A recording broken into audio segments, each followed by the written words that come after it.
Hello tech friends, today we're looking at a clock. A word clock specifically, and unlike most of the things that I show on this channel, I made this one myself, if you can believe that. It's just an old photo frame which had a picture of a rabbit on it. That's not important. And you can see all these letters across the front of the device. It's almost like a word search. You might just be able to pick out individual words. And when we power this thing up, it's going to tell us the time. Let's do that right now. There it goes. It's 10 minutes past 4. You can read quite clearly, but you might just be able to see the other words that are kind of in the background that aren't currently lit up.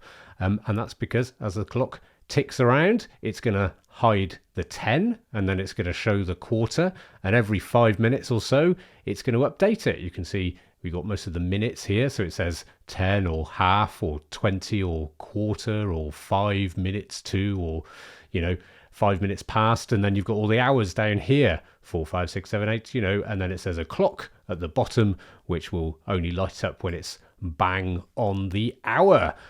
So this is a cool little device, and I will pop it open in a minute and show you kind of how it works. On the back, we've got two beautifully positioned buttons, a red one and a black one.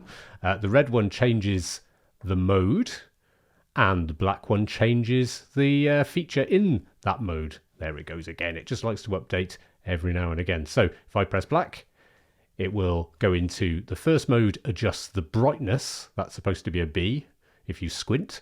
And then here's a little meter at the bottom which shows you where it is on the brightness scale. So I can press the button and cycle through said brightness, and then it gets very dim further down the scale. I think it looks a little bit better if I just do it a little bit dimmer for you to show you the next one, which is C, a big C this time, and all of the colours. And it starts off on red when you turn it off and on again. And if I cycle through the buttons by pressing the black button, you can cycle through the colours. You can see all these different beautiful shades that are lighting up before your very eyes.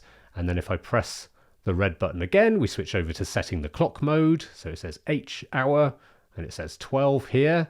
If I cycle through the time, I can do that. Easy peasy.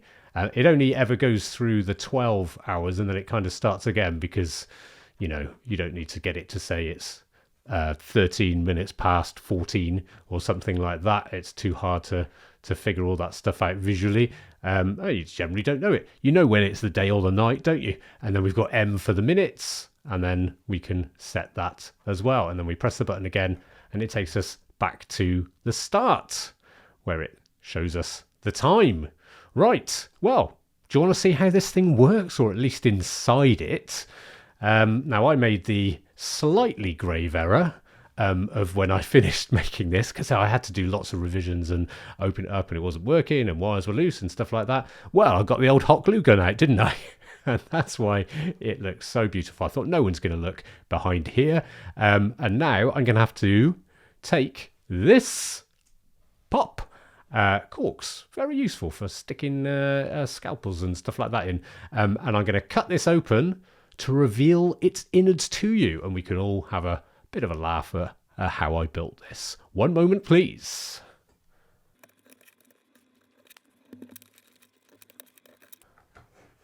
Okay, I've got the back off. Now, let's see what we've got inside. Okay, so the two buttons here are attached to the circuit here.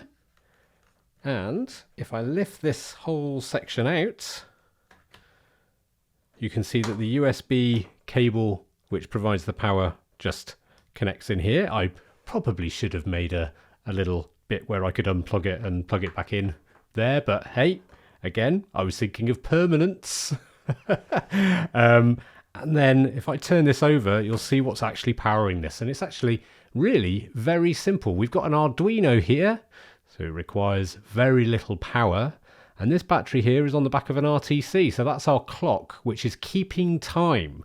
Now the Arduino has got some code on it which I wrote painfully over a long period of time, which essentially looks at the time and says, what time is it? I've got to decide what to what to display on the clock. And so if it has to display the number 12, it knows that that is coordinate A1, B2, whatever, and those are mapped to the actual LED lights that are going on behind the scenes. And then we've got some very poor wiring here, but it's all color-coded and makes sense to me, or at least it did when I first built this. And it's constantly looping and looking for the button presses, and when it detects one, it changes mode and things like that. Now, the actual lights themselves are one long string of LED lights, which came in a long reel, which I cut up, and I've wired between them. Now, I bet there is a much better way of doing this, and actually, these days, you can just buy an LED square. Perhaps not exactly the right size, but you could kind of do this a lot easier without having to cut this sort of stuff up and then try and connect these back up together, because when you try and solder things that are so diddly tiny, these wires, well, they're probably not going to last, are they? So if I just pull this section out here very gently, you'll see we have a little grid, and this was something that I 3D printed, and this was so that the lights didn't bleed into the different sections, which was a problem that stumped me for a while. But I drew this 3D image of this shape, and I got it printed elsewhere, and would you know, it did the trick. It wasn't black. I had to paint it black, like the Rolling Stones song, right? But it works because it stops the light bouncing around and them bleeding into each other and stuff like that. And then, and this is the craftiest bit, here we go, little bit of padding here, held in place by blue tack, good stuff. And we've got what I would call a diffuser, an incredibly intricate, detailed diffuser.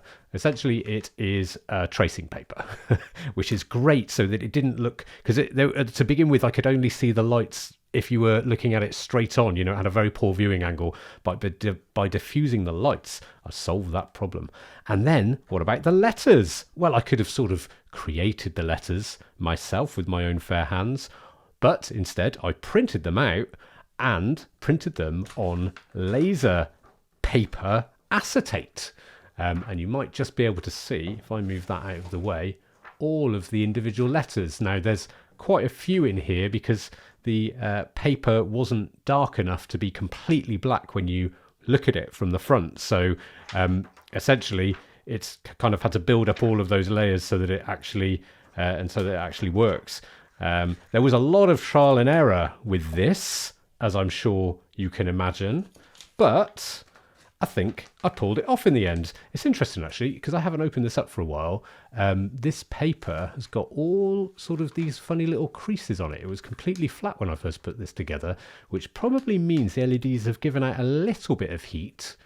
Not very much, but I mean, it is on all the time, and it's kind of slightly warped this tracing paper. So, hey, maybe that helps with diffusion, but I guess be a little bit careful if you're knocking up one of these yourself, if this has inspired you to do such a thing. Now, in terms of the code, I mean, I can put it on GitHub if you want to see it. I mean, it's not particularly elegant, but it might inspire you to do it yourself. What I'd recommend, if you were going to build one of these yourself, is forget the battery and forget the RTC clock. But if you get an Arduino or a tiny little microcontroller like this, and you get one that's got Wi-Fi in it, well, then you can use that to connect to the internet and get the time from the internet all the time, and it's constant, and you never need to set it. So that would be great, because that would save a bit of memory on the little device, and it's always up to date, and you don't have to worry about daylight saving time or anything like that. So I'll assemble it all back together again, and hopefully it'll still work before we end this video. There we go. It does all work. It's all back together again. You can see here it says it's 12:15, and that is because I've just cycled through all of the menus to make sure they work. And when you get to the hour one, I've set it so it always goes to 12, but really it should be setting it to whatever the current time is so you can advance it forward from there. But it's no big issue really. And it's always nice to cycle through it all and watch it draw it out like that again. So hey, if you do want the code that I used to write this, I'm sure I can dig it out and stick it on GitHub for you if you really want it. But hopefully that's inspired you to build something like that yourself if you fancy it, because they do look pretty cool. A gift for someone at Christmas when you don't know what to buy for them. Buy them something where they can watch the time in words. Thank you very much for watching, and I'll see you again soon.